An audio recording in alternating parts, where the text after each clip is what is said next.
황당한 법률 용어 얘기 앞서 전해드렸는데요. 황당한 판결 얘기 하나 더 전해드리겠습니다. 판결로 보는 세상입니다. 어린이집 원장 42살 김모 씨라고 하는데 남편이 어린이집 운전기사인 것처럼 꾸며 보육료로 월급을 주는 등 영유아 보육법상 업무상 횡령 혐의로 재판에 넘겨졌다고 합니다. 2011년 1월부터 2013년 8월까지 이렇게 어린이집 계좌로 남편에게 1,510만 원을 지급했고 남편의 4대 보험료 명목으로 377만 원을 지출했다고 합니다. 아들 휴대전화 요금 95만 원도 어린이집 계좌로 지불했습니다. 남편은 어린이집 운전기사로 일한 적이 없었던 것으로 조사됐습니다.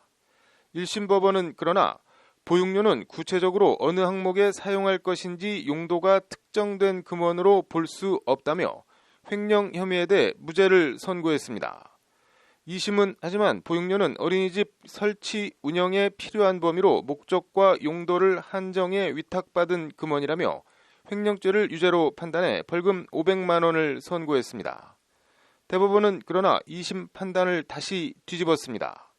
대법원 3부는 김 씨가 어린이집 계좌의 자금 일부를 개인적으로 썼지만 목적과 용도가 한정된 자금을 다른 용도에 사용한 것으로 단정하기 어렵다며 지난 7월 사건을 무죄 취지로 창원지법으로 돌려보냈습니다.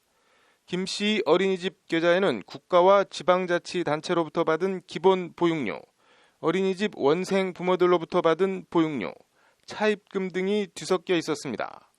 남편 월급 등으로 지급한 돈이 어느 명목의 돈에서 나간 것인지 특정이 안 돼 횡령죄가 성립하지 않는다는 게 대법원 판단입니다. 대법원은 더 나아가 원생 부모들로부터 받은 보육료는 김 씨 소유이면서 목적과 용도를 한정해 위탁한 자금이 아니라고 판시했습니다. 창원지법 형사 2부는 오늘 대법원 판결 취지에 따라 무죄를 선고한다며 김 씨에 대해 무죄를 선고했습니다. 통장에 돈만 섞어 놓으면 일하지도 않은 남편에게 어린이집 계좌에서 월급을 줘도 아무런 죄가 되지 않는다는 판결. 어떻게 생각하십니까? 법리가 그렇다고 합니다. 이해는 가지만 선뜻 납득은 안 됩니다. 어린이집 유치원 비리가 만연한 이유가 있는 것 같습니다. 판결로 보는 세상이었습니다.